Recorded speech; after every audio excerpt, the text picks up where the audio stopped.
Nah, kita lanjut. Jadi dari penjelasan saya tadi di video pertama, pengertian dari sistem pendingin itu adalah sistem pendingin merupakan kumpulan dari beberapa komponen yang berkaitan satu dengan yang lain, yang memiliki fungsi yang pertama untuk menjaga suhu kerja mesin agar tetap stabil, yaitu antara 80 sampai dengan 90 derajat Celcius. Suhu kerja mesin itu berada di 80 sampai 90 derajat Celcius. Kurang dari 80 derajat Celcius, itu artinya mesin itu belum stabil. Biasanya bahan bakar yang disemprotkan ke dalam ruang bakar itu terlalu boros. Nah, apabila lebih dari 90 derajat Celcius, maka mesin akan mengalami yang namanya overheating, panas. Itu akan merusak komponen dari engine. Sesuatu yang kurang dan sesuatu yang berlebih itu nggak baik. Maka dari itu, untuk mesin, suhu mesin yang stabil itu kisaran 80 sampai dengan 90 derajat Celcius. Kemudian yang kedua, fungsi dari sistem pendingin itu sendiri untuk menyerap panas dari mesin. Ya pasti tentunya, karena sistem namanya juga sistem pendingin, itu fungsi utamanya yaitu menyerap panas yang ada di dalam mesin melalui air water coolant atau air pendinginnya, yang nantinya air pendingin itu akan disirkulasikan melewati radiator, dan di radiator akan diserap panasnya oleh kipas pendingin. Kemudian yang C, yaitu mempercepat mesin mencapai suhu kerja. Nah, dimana kenapa kok mesin harus mencapai suhu kerja dengan cepat?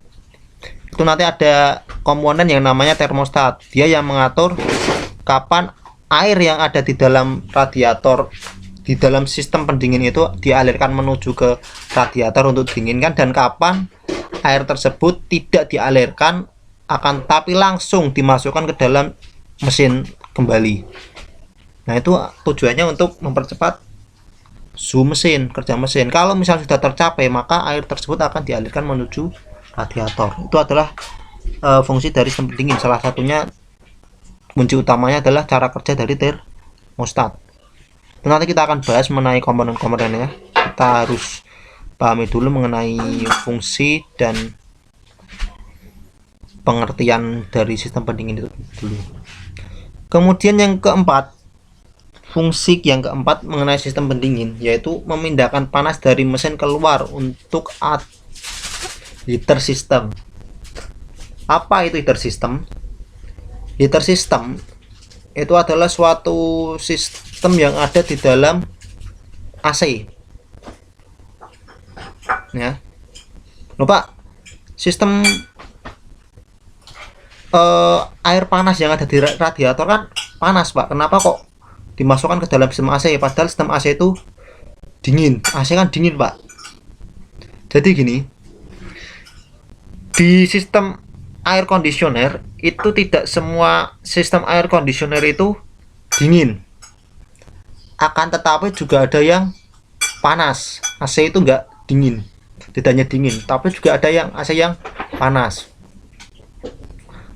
Contohnya penggunaan AC panas itu biasanya terjadi di Eropa pada saat musim salju atau musim dingin. AC mobil Eropa pada saat musim dingin itu nggak mungkin dingin, pasti panas. Karena tujuannya apa? Tujuannya dia itu karena suhu di Eropa itu dingin. Kalau misalnya digunakan sistem pendingin yang dingin, kamu mengendarai bisa beku di dalam mobil. Maka dari itu, sistem AC yang ada di mobil-mobil Eropa itu rata-ratanya dia bersifat panas. Makanya untuk mobil-mobil Eropa, sistem AC-nya itu ada yang namanya heater system. atau sistem pemanasnya, dan itu diambilkan dari air radiator. Yang panas dari air radiator itu diserap kemudian diblowerkan atau dihembuskan ke dalam ruang kabin. Itu adalah salah satu fungsi dari sistem pendingin.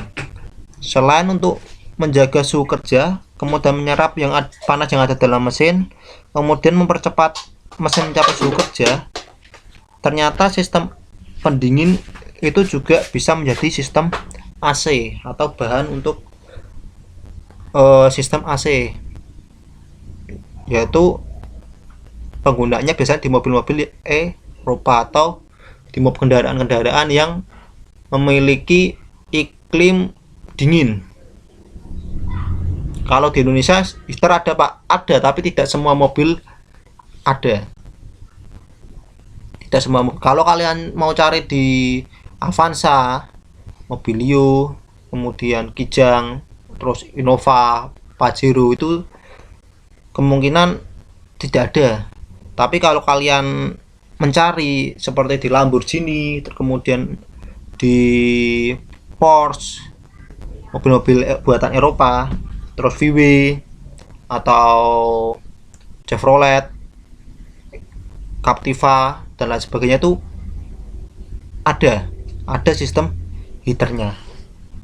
Apakah digunakan Pak? Tidak semua sistem heater itu digunakan di Indonesia, karena di Indonesia itu memiliki iklim tropis, di mana adanya panas dan hujan. Musim salju itu nggak ada. Makanya rata-ratanya mobil-mobil Jepang yang disuplai ke Indonesia itu rata-ratanya AC-nya itu bersifat dingin, bukan bersifat panas. Nah, untuk pertemuan kali ini mungkin itu saja penjelasan dari saya mengenai sistem pendingin, pengertiannya. Mungkin minggu depan kita akan lanjut mengenai komponen-komponennya. Setelah itu kita akan bahas mengenai cara kerja. Setelah cara kerja nanti kita akan bahas juga mengenai perawatan pada sistem pendingin. Setelah itu kita akan mempelajari tentang pelumas. Pelumas kita ambil satu pertemuan saja mungkin cukup pelumas, karena tidak begitu banyak. Setelah itu nanti kita akan masuk ke dalam sistem bahan bakar, karburator. Nah, setelah itu nanti kalian akan menghadapi yang namanya PAT atau penilaian air, PAS ya, PAS penilaian air semester. Kemudian nanti semester 2 kita fokus ke FV. Setelah FV nanti kita belajar sedikit mengenai diesel, kemudian mengenai sensor-sensor, IMS dan lain sebagainya. Itu ya Mas ya. Kurang lebihnya mohon maaf. Wassalamualaikum warahmatullahi wabarakatuh. Selamat siang dan selamat beraktivitas kembali.